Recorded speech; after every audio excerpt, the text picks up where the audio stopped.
The votes are in. 15 of them in total. The key won! I'm sorry all those people who wanted to see me get murdered, but not today. We're gonna take the key. 10 to 5. Ooh. Take the key and leave the dagger. I have a bad feeling about that weapon. Leave it be. Rosa agreed with Mother. The weapon was as sinister as it was beautiful. She didn't want to touch it. Rosa took the tiny key into her hand, feeling the cool metal against her palm. She pushed the drawer back. Guillaume shifted. Rosa blew the candle out. She scuttled behind the small table. It barely hit her. Guillaume had changed positions in his sleep. Now his face was in full view and facing her direction. Rosa's heart banged in her chest. It was so loud she was concerned the room might echo the sound and announce her intrusion. Rosa waited a few minutes before moving. She decided to crouch down, holding the unlit candle close to her chest. Easy now. She shuffled away from the bed in relief. The candle was dead, but her eyes were now well adjusted to the darkness. She could make out a desk in the furthest part of the room. He must do most of his writing here. There is a huge chance the journal is near. It wasn't very dignifying, but Rosa decided to crawl towards it. Now that Guillaume's face was in full view, the flutter of an eyelid was all it would take to catch her. It would be better to minimize the risks. Let's really not care about what we look like. Jesus. She dropped to her knees and placed her palms on the floor. The fuck was that noise? Did someone get eaten? She drew her hand back. Was she imagining it? When her palms touched the floor, it felt warm, wet. Her fingers were sucked into the floor as if she'd touched soft, pulpy flesh. The hallucination was so strong that her nose detected a spray of iron in the air. Her stomach heaved. She rubbed her hand. There was no wetness or blood anywhere. The floor was solid. It must have been her imagination. You can get hallucinations from when you don't sleep. From when you just flat out don't sleep. After, I don't know, 36 hours or something like that. That must be later than that. It must be 2 or 3 days or so, and you can start hallucinating. When was the last time we slept? Don't know. Rosa touched the floor warily, patting it and pulling on the carpet fibres. Just normal carpet. Rosa let out slow, small breaths as she started to move once more. She padded her way to the desk. Every time her skin came into contact with the floor, bile rose up at her throat. It took some effort to resist the urge to gag. Finally, the desk was directly in front of her. She looked back at the bed. From this angle, it was hard to tell if Guillaume had moved. She had hoped the big desk also hid her in the shadows. Rosa rummaged. There was no trace of the book on the tabletop. She found a pot of ink, loose sheets of paper, and a quill. The damn thing had to be close. She opened her first shelf and found a stack of papers. Nothing. She shuffled through them, but the drawer didn't have the journal. She looked through the second drawer, and the third. There was nothing of interest. Finally, she pulled on the last drawer. It was locked. Rosa sucked the air through her teeth. Of course it's locked. How could I have been so stupid? Rosa slumped in a depressed heap. We just took a key. Think about it. The key! Well done. Rosa looked at the key in her hand. She slid it into the hole and heard the lock click. A deep feeling of relief washed over her. The drawer slid open. Rosa looked inside. There it was. In her eyes, the green journal was a treasure. She lifted the book from its resting place. The heartbeats just stopped. The heartbeats just stopped. Oh no. It was heavier than she expected. Rosa smiled. She ran her hands along the velvet cover of the book, savouring the texture. At last, she had it. Child. Mother's voice was riddled with anxiety. Something is wrong.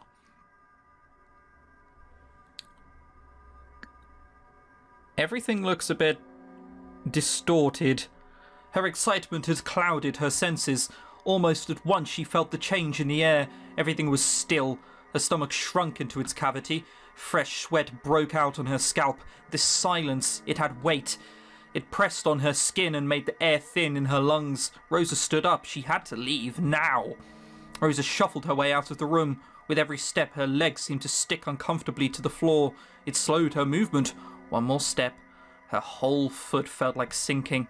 She held onto a chair and staggered back.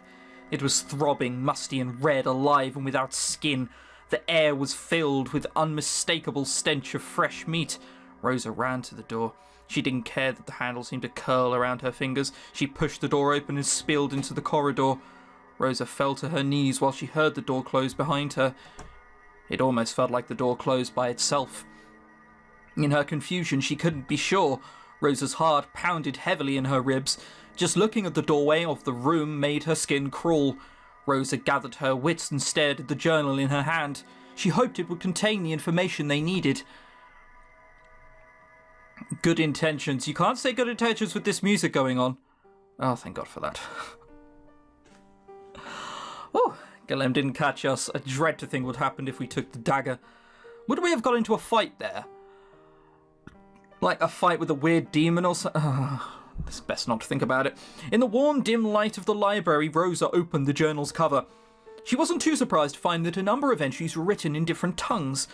The dates jumped from decade to decade. The writing spanned centuries. Another suspicion validated. Guillem was not human. Or at least, he did not have a normal human lifespan. This discovery made Rosa search her mind for her date of birth. It distressed her that she could not remember. She shook her head and turned back to the journal. That's one of those lines that...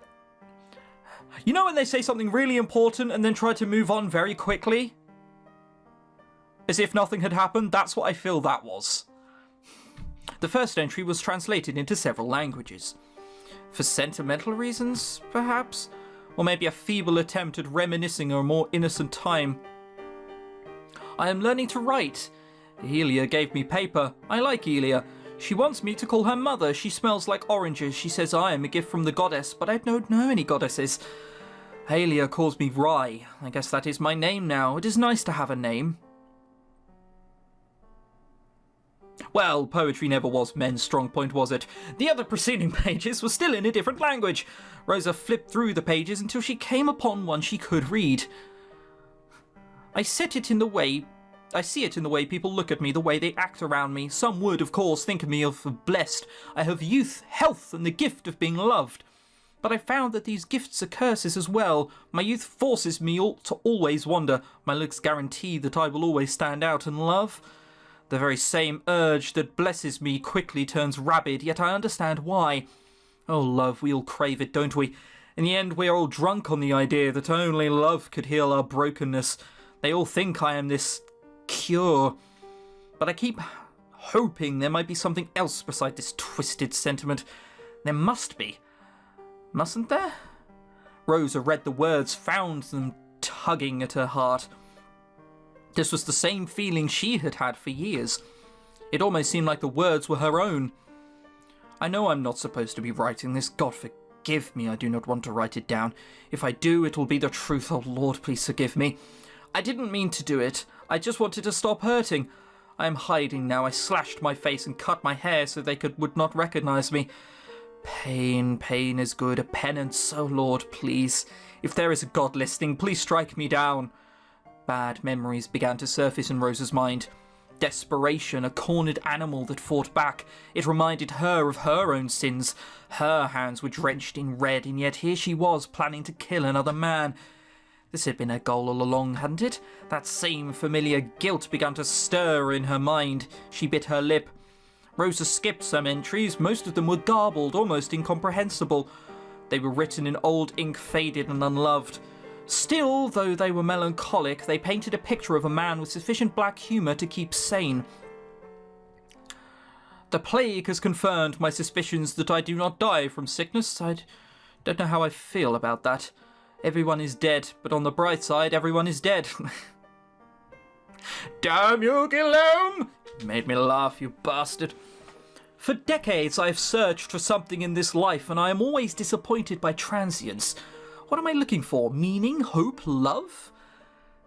Death, maybe? I can bleed. Wounds to the heart heal slower than the rest of my body. I think I may die if wounded enough. I have tried that. There was a time when seeing myself bleed was the only reminder that I am not numb. Yet my body does not form scars, no matter how many times I draw my knife. Like a sign of age or ugliness, they all fade. A wrinkle today, gone the next, as if my body isn't even my own to brand. That is a shame. I want to mar my body so badly that anyone who sees me will flee. But I've tried that too. People are crueler when you are ugly. Why is that? Why do they feel the need to punish you simply because you are detestable? Perhaps because they can, or perhaps because it is easy to be cruel to those which do not belong. I don't belong. It would be nice to disappear one day. There it is. There is confirmation that he can be killed. So he bleeds like everyone else, but heals enough not to die. A strike to the heart. If we find a way to leave this wound open, perhaps he can be exterminated. That's what the knife's for, isn't it? That's what the dagger's for. Or we didn't take it. We chose... I wonder if that really was it. So, in that drawer, it's sort of symbolic in a certain way, because we could either have chosen the knowledge on how to kill him, or the dagger to which... No, hang on. Yeah, by choosing the key, we choose the knowledge, but not the means, or we would have chosen the means, but not the knowledge. There's no right answer. This visual novel's done a lot of that. Rosa continued reading. Another feeling was starting to grow in her chest. She began to question her cause the more she read through the journal. I've been staying in the Old March farm. They are good people. They invited me to eat with them, and it was in the warmth of their fire that I knew I must leave. I will only destroy their happiness. For the briefest of moments, I was able to experience what it was like to be part of a family. Not an outsider, but accepted. Little Sissy has taken a liking to me, though. Children are curious creatures. They are a constant reminder to humans of their own impending death, their own weakness and mortality. Yet people keep making them. One may wonder why, but it is not difficult to understand. It is the tantalizing thought, the hope that no matter your past mistakes, you were able to make something pure at one point. Watch it grow, watch it live. Such a poor thing, looking up to you for love and care. It is both power and vulnerability, both selfish and selfless. A curious thing indeed. Rosa shuffled through more pages and saw a different penmanship in one such entry. It caught her eye. New century. I like it. I smell change in the air. It is so much easier to lie when you have the means. That's... I can... You know what this is like? He's like that person in January. He's like, right, this year I'm going to lose loads of weight and get really muscular. Just he does it with centuries. Jesus. Trading is a good sport. My name nowadays is Baron Eric Dubshire. Call him Shire if it comes up again. How could I have forgotten mankind's paralysing obsession with titles? Names have power, titles have power. I simply bought a horse and good robes and introduced myself as such. Everyone fawned over it. I could get used to this. The taste is refreshing. I must plan this better next time. A background, a story. People love stories. Maybe I shall be an actor next. Cretins everywhere. Human nature stays the same. The powerful will take advantage of the damned. So it is all a struggle for control. Is that all there is? I have thought it would be different somehow in a learned class, in a different era. What was I expecting? Fortunately, I am already well acquainted. The next entry's penmanship was scratchy and difficult to understand. I'm tired of this life. It's all an endless cycle. I can't stand the taste of this any longer. Love turns to ash in my mouth. I'm trying to stop. I want to stop. It is my 7th day without consuming anything other than normal food. It barely grazes the bottom of my stomach. I want to see if I will die without eating love. I'm sick of this. Now you know what he is, Rosa. He consumes love. I do not know exactly what he is, but he is a monster. A demon. Didn't I tell you? It felt it in my bones. That's not enough. I want to read more. Also, I don't want to call him an incubi. I really don't want to call him that. It's not detailed enough. There's no religion, hell or heaven or anything like that. This is just a monster who consumes love. Even he doesn't know what he is, you know? I'm not calling him an incubi. Perhaps there might be more. This is my 10th day without it and I'm still alive. Barely.